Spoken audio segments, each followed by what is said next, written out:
Greetings, fellow Rotarians and guests. My name is Joe Young, and it's my honor to serve as the 2020-2021 President of the Rotary Club of Columbus. Founded in 1915 with our first meeting in February of 1916, our club is one of the oldest and largest within Rotary International. Our membership includes a diverse set of leaders within business, city government, military affairs, healthcare, education, arts and culture, social services, and ministry, all sharing a common desire to improve our community and have a positive impact on the world around us. We started this Rotary year in the midst of the worst healthcare crisis the world has seen in over 100 years. The COVID-19 pandemic has dramatically changed the way we live, work, and interact with each other. Rotary, just like all other aspects of our society, has had to adapt. We've got our Rotary masks, and we've had to change our meeting format to virtual since the pandemic restricts our ability to gather together in person in large groups. We now find ourselves in the year 2021, and the pandemic is still the daily force in our lives. But there's hope on the horizon that's resulting from effective vaccines and the ongoing heroic efforts of our frontline healthcare workers. Our nation, while the healthcare crisis is still brewing, is still struggling with education and food insecurity amongst our most vulnerable populations. In addition, we still struggle with political division and social injustice. These problems aren't going away anytime soon, but Rotary remains well positioned to be part of the solution. On behalf of my wife Vicki and our daughters Katie and Lynn, I want to thank you for all that you are doing to make our community a better place to live. It's my pleasure to serve alongside you. Now let's get to work.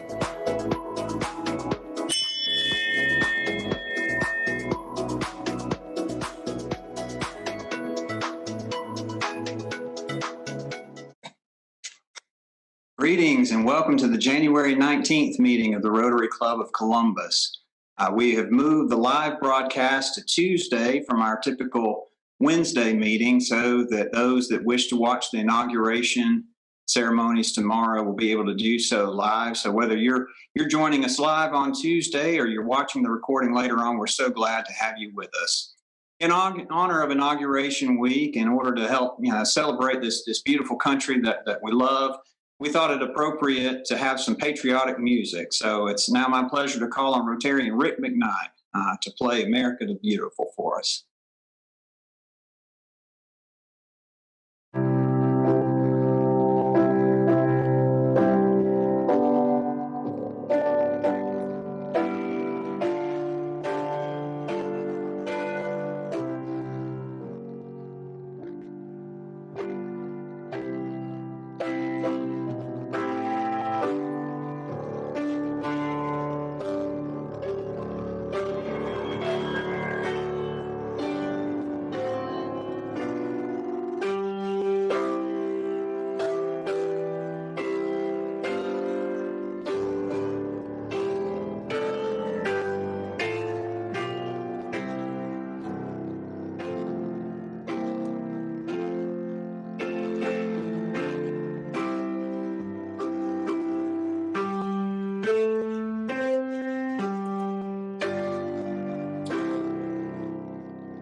Thank you, Rick. That was beautiful. And I really want to thank you and Marquette for the quarantainment musical pieces that you guys have been making available to the rest of the community throughout the whole COVID pandemic. It's been really uplifting, and I hope you'll continue to share your talents with the community around you. So thanks again.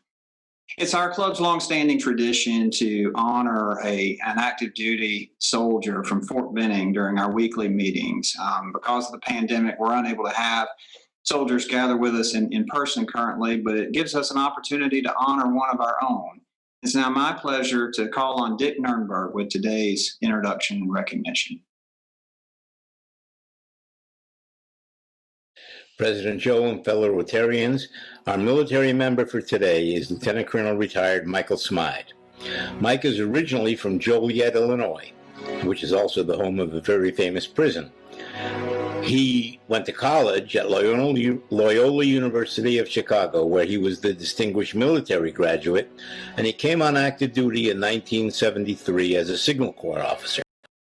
2 years later, he decided to switch and become a medical service corps officer, and so he went down to Fort Sam Houston through the officer basic course, and he came back on active duty as a medical service corps officer. He had duty assignments at Fort Knox, at Fort Benning, where he was the executive officer of the 2nd Combat Support Hospital, and then he was also a company commander of a medical ambulance company. And he also had duties later on at Fort Jackson and Fort Sam Houston. Then he switched to the reserves, and he had many positions in the medical service and the reserves, most of them here in Columbus, Georgia.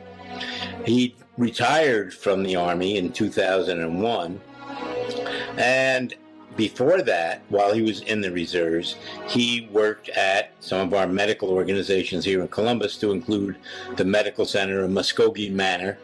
And then he was hired in 1993 as the CEO and president of Columbus Hospice. And for 26 years, Mike ran Columbus Hospice and grew it into a very well-respected and large organization. He retired from Columbus Hospice in 2017, and he has been a member of our Rotary Club for many of those years. I'm not quite sure when, but he was a member. I've been a member for 16 years, and Mike was in the club when I joined, so I'm sure it was before that. Mike, we congratulate you and we thank you for your service, both to the Army and to Columbus Hospice. Thank you very much. Mike, I echo Dick's remarks. We thank you so much for all that you do for our community, for our club. So glad to have you amongst us. We, as we're moved to virtual meetings for the rest of January, and just want to remind everybody that not only is this week virtual, but next week will be virtual only as well.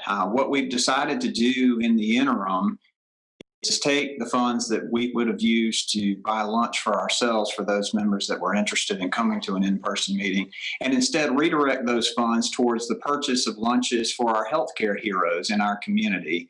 We have on Friday of this week 90 boxed lunches that are going to be delivered to St. Francis Hospital, healthcare workers, staff there that are battling COVID and taking care of so many other folks in the community that are needing assistance, even when it's not COVID related. Next Tuesday, we're going to have 90 box lunches going to staff over at Piedmont Columbus Regional. So appreciate you guys, the service that you're doing in the community for all of us. Rotary's thinking about you. We care about you, and we're happy to support you, however we can. So we appreciate that. I want to remind folks that there's an opportunity to volunteer with the health department for those of you that are interested in not providing vaccines, but helping with a number of other tasks that really need to be happening to help improve the efficiency of getting everyone inoculated. There are jobs to do, and since we are service-minded people, those of you that are interested in helping out and whatever needs to be done there with the health department and other agencies in the community that are needing assistance, please reach out to the office just to raise your hand and say, hey, I'm available. What can I do? And I appreciate your willingness to do that. We have our next breakfast mix is this Friday morning. Vern Humphrey is going to be the speaker, so we look forward to that presentation. Hope that some of you will be able to join in and hear Vern share with us. We'll leave plenty of time for our speaker today. It's now my pleasure to call on Judy Thomas with today's introduction. Thank you, Mr. President. Thank you for giving me the opportunity to introduce our speaker today, Mayor Skip Henderson. I'm going to tell you some things you may not know about the mayor, but one of the things I will tell you is if you want an introduction with more juicy tidbits, you may want to speak with our fellow Rotarian, Andy McClendon, who is the mayor's brother-in-law.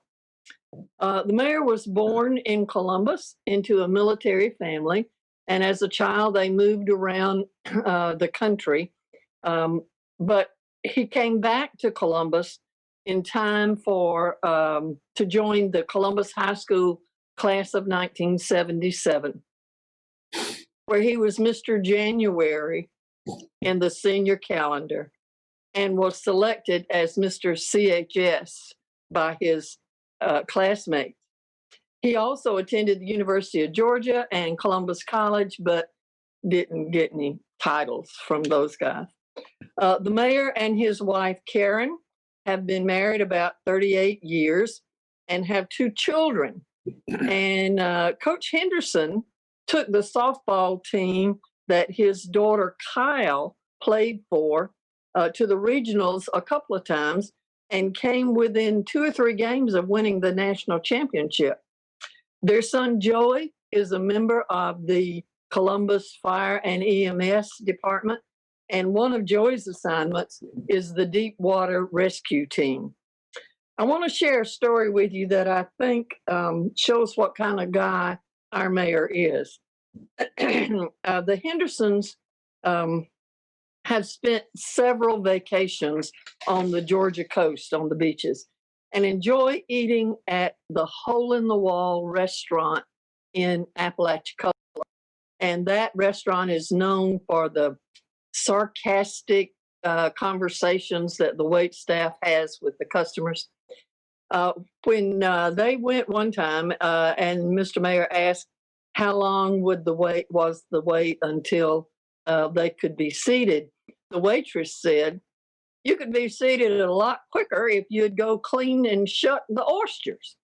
So the mayor took off his jacket, went to the back of the restaurant, and started cleaning oysters. He's that kind of leader who doesn't mind getting his hands dirty if it means getting the job done. And to conclude this introduction, I want to tell you a couple of things you may not know. He has rappelled down the side of the Carmack building in downtown Columbus. He was one of the first to take a ride in the Whitewater Express rafting course. One of his favorite foods is buffalo wings with medium sauce, although his wife Karen takes the hot sauce. He plays softball for recreation for many years and is an avid golfer. When he was DJ on WPNX radio, he was known as Skip McKay. He and his wife serve on the Leadership Council of the American Cancer Society. He is the 70th mayor of Columbus and the 13th of those who, as mayor of the Columbus Consolidated Government. Now, I'm not saying he's afraid of them, but he doesn't like spiders. President Joe and fellow Rotarians, it's my pleasure to introduce today's speaker, Mayor Skip Henderson. Well, that was, of all the introductions I've had, Judy, that was certainly one of them. I will tell you that I try to learn a little something every day. And I've just learned never to let you give an introduction for me again. Obviously, I'm kidding. I'm not sure where you got all that, but I'm sure my family is laughing somewhere. But I will tell you, all kidding aside, it is really a pleasure serving with Councilor Thomas. I've had that privilege now for a number of years, and with her as budget chair, I think there could not be a better representative who would be watching over our budgetary issues as we work through this pandemic. So, and I tell you what I'm going to do. I'm going to try to hit on a lot of these topics kind of very, just from a 30,000 foot level, because my sincere desire is to try to talk about things and provide answers to any questions that you have as Rotarians. I want to make sure that if we're touching on some of these topics, that they're things that are pertinent to you. So I will tell you that top of mind everywhere is COVID. Our numbers, to keep it short, our numbers are as high as they've been. Our hospitalization rate is about 40% higher than it was during our surge in July, which was pretty doggone high. I will say that the esteem in which I hold our hospital staffs has done nothing but grow, because they have become so efficient and effective at treating the individuals with COVID that they are not staying as long in the hospital as they did during those early days. The vaccine, and this is kind of a tricky topic because people are really anxious. They're very frustrated that they can't get access to some of the to vaccination.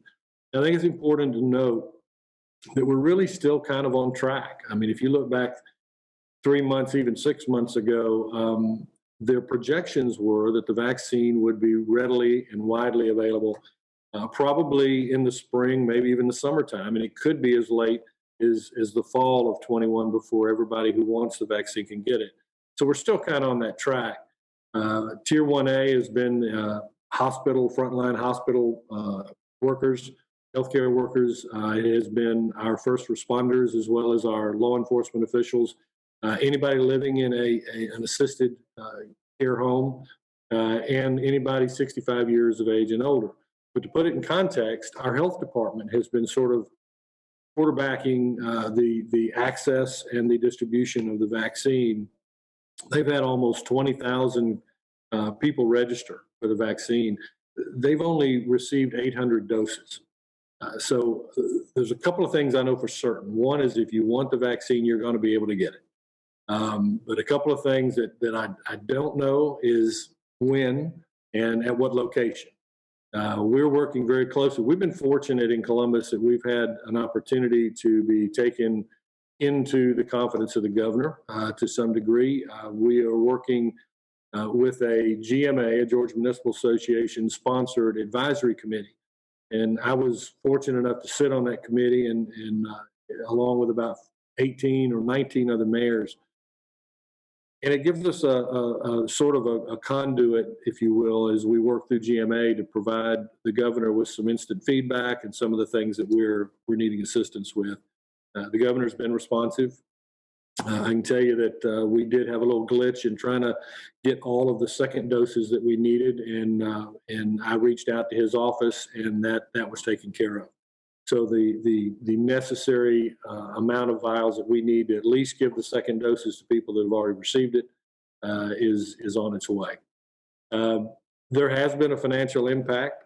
You know, I've said many times that this pandemic is a medical emergency that has created some mighty big financial challenges. Columbus, Georgia has been very fortunate.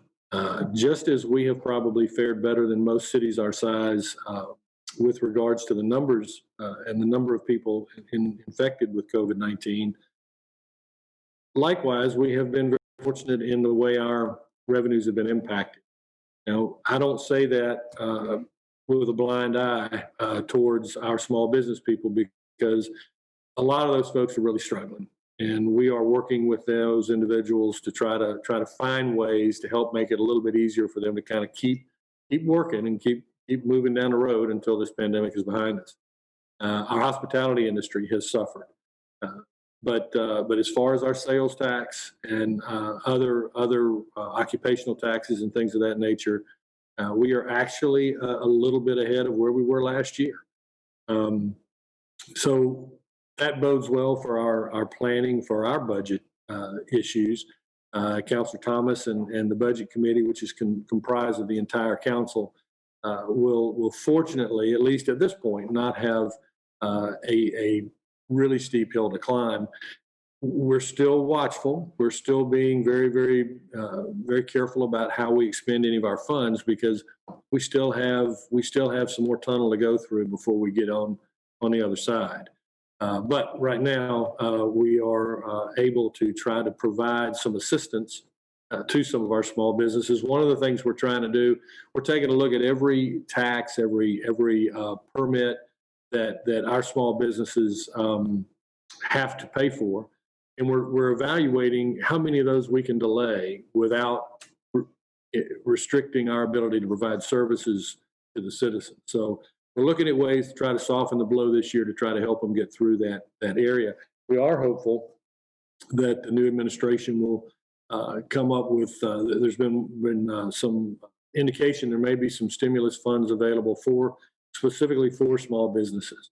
Lacking that, we're going to look and see what, if anything, we can do to try to help bridge them to a better time when we're post-COVID. We we're also working with our restaurants. Columbus has really done a great job, or very kind of organically. We've grown some terrific restaurants. We've got a great restaurant scene, and people are starting to take notice out and around the region. They're coming into Columbus to check it out. We've met with some of our restaurant owners and just had sort of a roundtable, and we decided to try to pool the collective talents of these individuals and give them a forum to share some ideas on how they're coping with some of the challenges that they are they're meeting right now. So I can tell you right now, I was asked by one of the restaurateurs, do we have any plans to do any more closing of businesses or temporary shutdowns? And I can tell you from my perspective, no. Our company took a shot, and these small businesses took a heck of a shot. So as long as we're getting our business community to help us by adhering to the governor's orders, and no, we're not planning on any shutdowns. I think that would be disastrous. Also, in the midst of all this, our citizens expect, and they should expect, us to continue to provide services. And I said before the call, when I was talking to President Joe and Cam, that what we have known all along, it's kind of fun watching the community find out, and that is just how incredible our employees are with the Columbus Consolidated Government. Through this pandemic, they've been coming to work, they've been getting the job done, and there have been glitches. There always are with an organization the size of the Columbus Consolidated Government that provides so many different services. So we're just very proud of the way they have responded to some of these challenges. And we're also very grateful for the way our community has responded to these challenges. The only way we are really going to be able to mitigate the spread of this stuff is if we all work together. And the folks in Columbus have just done an incredible job. Private companies, philanthropic organizations, and just people who live next to elderly people have all pitched in to try to do what they can to try to make this a little bit more tolerable for the folks who live in this community. So it's just been kind of a real blessing for us to be able to watch that take place. We're still dealing with some other issues. Our violent crime was higher last year. We had more murders than we had the previous year. Most of those are relational. You can't blame them all on COVID. In my opinion, I think it's just the fact that we are seeing more and more young people having access to guns. So we have two new chiefs. We hired, I appointed a new fire chief and also a new police chief. And Chief Blackman at the police department has got a plan that he and I have been looking over and working on that are going to try to take on some of these challenges within our community to make sure that the folks that live here are safe. You'll be seeing more and hearing more about that. He will probably roll that out just within the next couple of weeks. But speaking of the chiefs, we had two kind of milestones, almost historic in the way they came about. Our fire chief was not promoted from within. We looked for the very best individual we could find, despite outstanding talent that currently was within our fire department. Chief Sal Scarpa stood out, and he has done some amazing things. He has really hit the ground running and has been doing some good things in our fire department, fire and EMS. And of course, Chief Blackman is the second African-American police chief in our city's history. And then what he did was promote two females to the highest positions just below his. They are his assistant chiefs, and that's a first for Columbus. So we're excited about the organizational chart within our police department. We're excited about being able to do the things necessary to make sure that everybody is safe.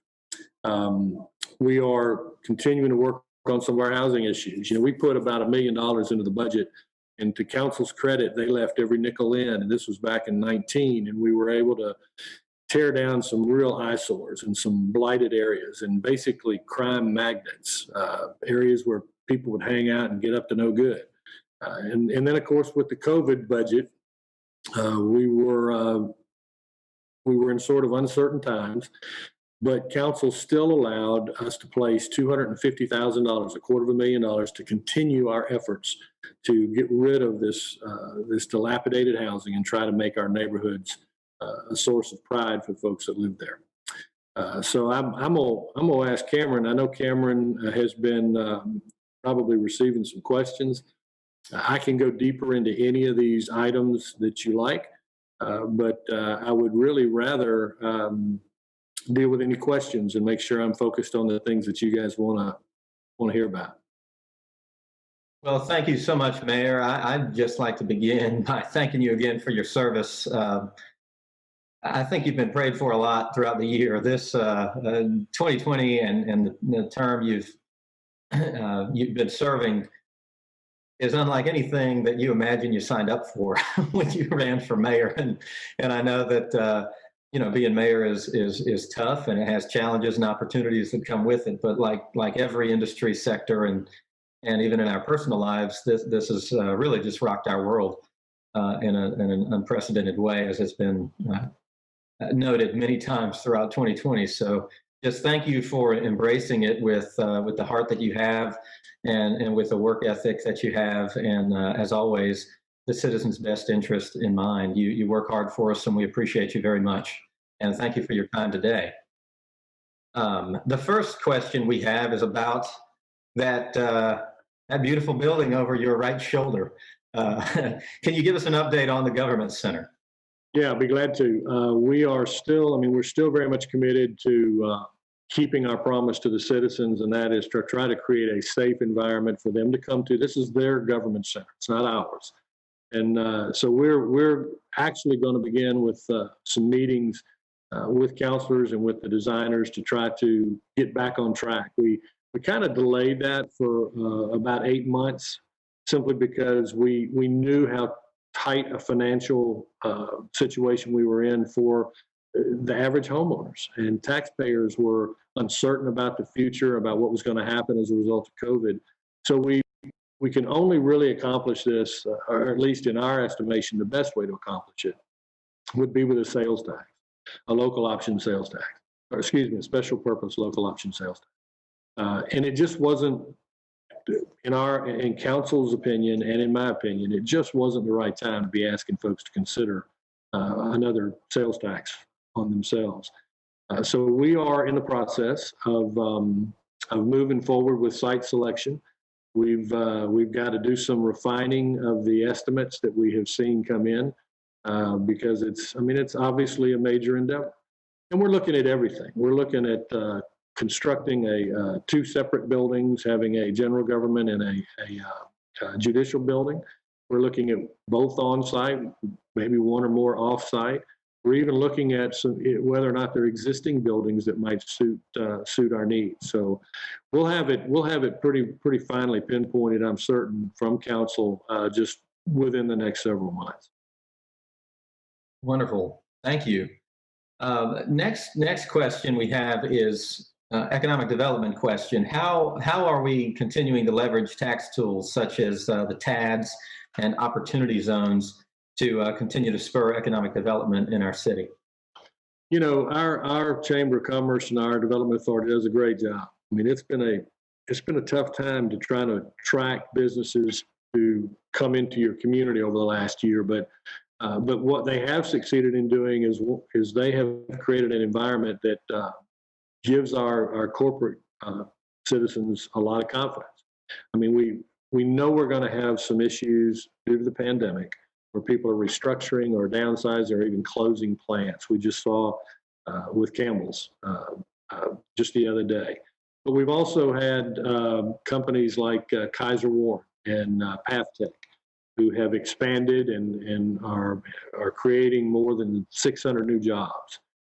So right now, the TADs, I think, have been a very attractive method to enhance the type of development that people are wanting to see.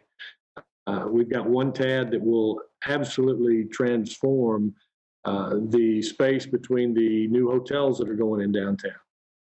We came into this pandemic, we had a ton of momentum, and it just kind of all put the brakes on. We had 3 hotels under construction in downtown Columbus, in uptown Columbus, and we still have construction going. One is going to have a ribbon cutting probably just in the next couple of weeks, but the TAD is going to allow them to make an access that connects Broadway with Front Avenue, and do it so that it's more than just an alley. It's a sense of place. They'll have chairs and tables, and they'll have planters, and it's going to really look nice. We've got another TAD that we're entertaining out in Midland for a major development going on out there, and there's another TAD in the uptown area that is going to be an incredible development. So we're seeing people utilize some of these tools to invest in Columbus.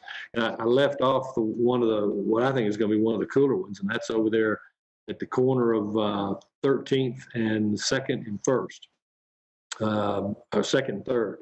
And there's going to be a TAD there that Chris Woodruff is putting an amazing development out there that's going to really kind of expand the edge of where Uptown begins.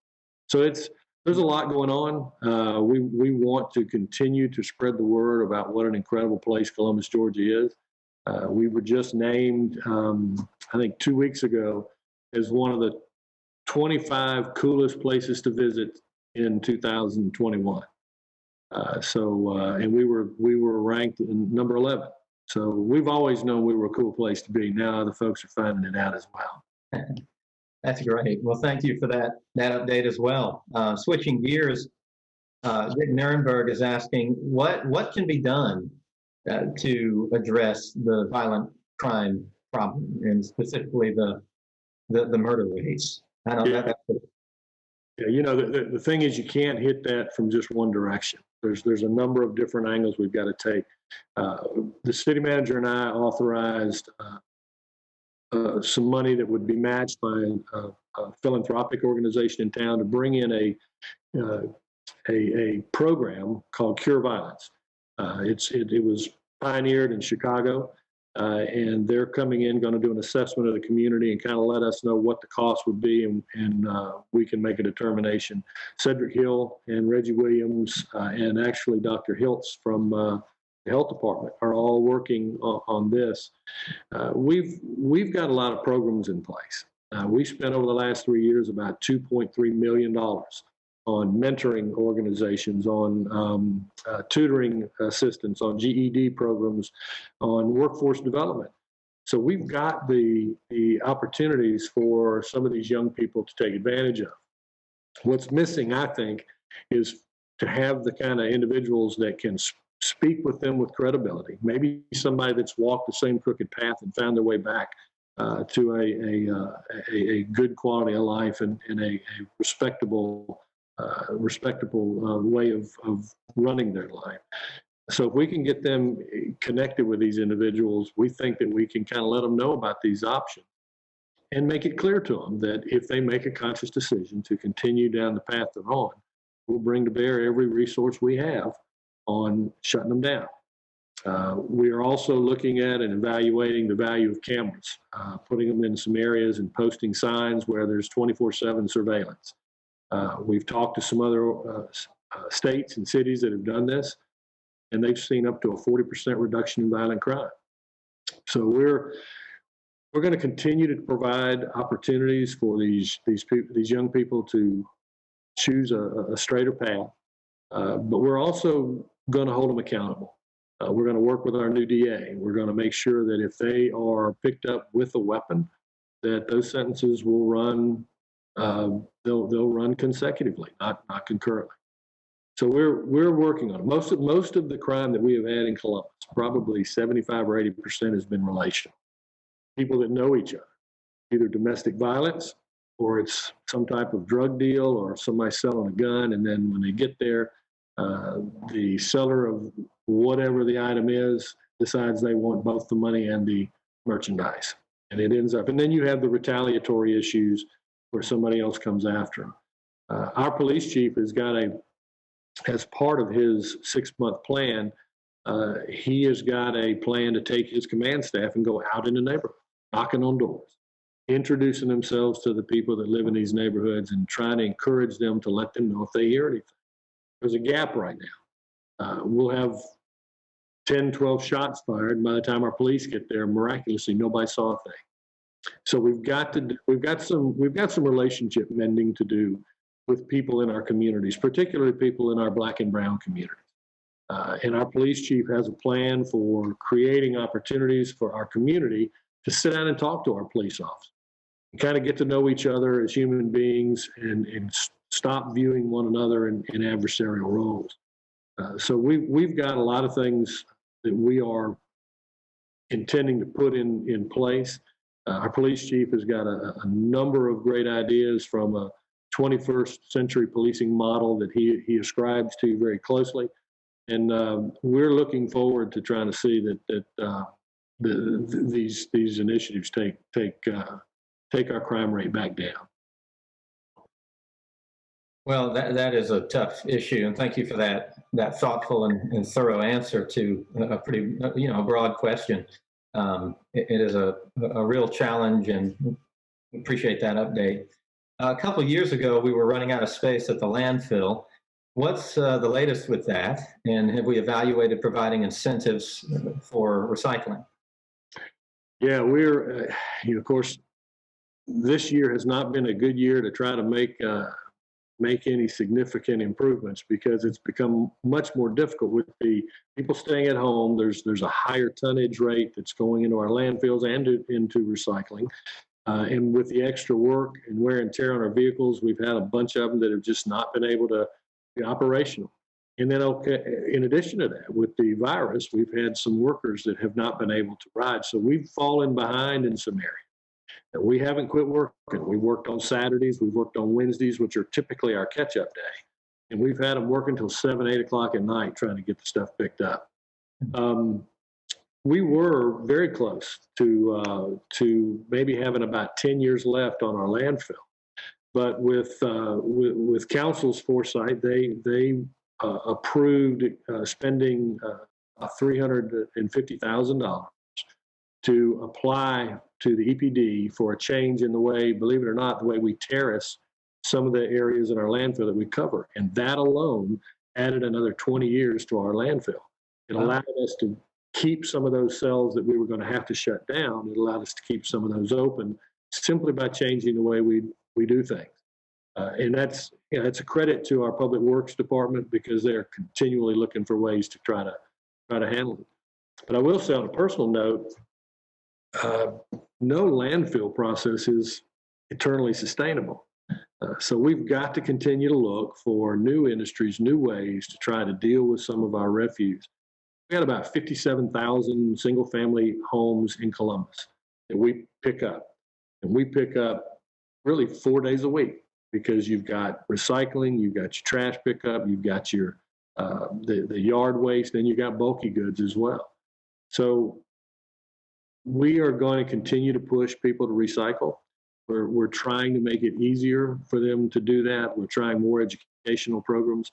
But yeah, that's something that we never quit working on is how do we prolong the life of our landfill and shift some of that burden to other processes. All right, thank you. Another question: Can you expand a little back to COVID-19? Can you expand a little bit on the communication channel between your office and the governor, and how the state mandates and the city mandates are really almost in real time reconciled? Yeah, when the governor started his executive order, we actually had stepped out in front of the governor, at least in Columbus. We were, I think, we were the second community in Georgia to take any kind of action. We did some very difficult things that run contrary to everything I believe in, but we did it to try to err on the side of safety. And we did. We closed gyms. We closed personal service industries, hairstylists, barbers. We shut down nightclubs. We asked restaurants to do takeout only. So we took some very, very tough steps. And then the governor came in probably 2 weeks later and issued the shelter-in-place order. We have decided that we're not going to put laws on the books that are illegal to enforce. So when people were talking about a mask mandate at the time, the governor, his order did not allow for that. So we continue to use messaging and trying to encourage our folks to stay 6 feet apart, wear a mask if you can't, wash your hands frequently, pay attention to your body. If you feel bad, stay home. And frankly, from treating our residents as adults, that worked. We lagged behind most of the cities our size in a positivity rate. But when the governor did allow us to issue a mask mandate, if we met a certain guideline, there was a tier we had to hit. We had to be over 100 cases per 100,000 individuals over a 2-week period, and we pushed through that middle of August, put it in place, and we actually brought it all the way back down to about 73. So we didn't pull it off. We just suspended the enforcement of it. And then when we got back above that 100, we put the mask mandate back in place. We work very closely with the governor's office. We do so through our health department folks, through the CDC, and also through the governor's office itself. We also work with GMA. GMA and ACCG have kept us completely informed on any options that we had and what the likely success or failure of those options was showing in other parts of the country. So I feel very good that we've had all the information that we could possibly need to make the decisions that we had to make. And we're still communicating. As I mentioned, I texted the governor the other day to try to speed up the delivery of the second phase of the vaccine, and he responded immediately. So he's been, as far as we're concerned, he's been very responsive to anything that we've asked them to consider. Wonderful. Thank you. Switching gears again, will the city have any involvement with the renaming of Fort Benning? We really don't. I actually spoke with General Donahoe about this. He is quite a guy. He's doing a fantastic job out at Fort Benning. But we don't have any input. That's strictly a DOD question. It's going to take place it's really not even the general's decision. It's going to take place up in the Secretary of the Army and up in Washington. But the only reason that I would say that I kind of hate to see a change is strictly personal history. I mean, Fort Benning is the reason I'm here. My dad was stationed here when I was born. But I understand that we have, for years, I couldn't tell you who General Benning was. I didn't know what he had done or what he hadn't done, and from a historical perspective. And I think when you do take a look at the fact that some of the activities that took place under General Benning's tenure, it's not a good message. And when the general and I have talked, when General Donahoe and I spoke, he was pretty plain spoken about his support of the Secretary of the Army if they decide to change the name of Benning. Well, thank you. Well, we are just about at 1 o'clock right now, and I appreciate that this has been a pretty vast discussion. We've covered a number of topics. And again, we're just so grateful to you for your leadership and for this update and for your time today. So I'm going to turn it back over to President Joe, and thank you so much, Mayor. Thank you, Cam. I appreciate y'all very much. Thank you. And yeah, I echo Cam's remarks. We appreciate your leadership. We appreciate you sharing time with us today, sharing your vision of what to look forward to and what's ahead, as well as addressing near-term challenges that the city faces. It's our custom as a club to honor our speaker with a donation of a children's book to the Columbus Public Library, and we're happy to to do that for you today. A book will be donated and inscribed with your name as a result of you sharing with us. So we appreciate that so much. I want to remind everyone that's watching the broadcast that a replay of today's broadcast will be made available, shortly after the broadcast concludes. I want to remind you, Friday morning, Rotary Breakfast Mix with Vern Humphrey as the speaker. As you go out and about, we ask everybody to, keep wearing your mask, keep loving your neighbor, keep your distance, but keep encouraging one another. Let's get to work.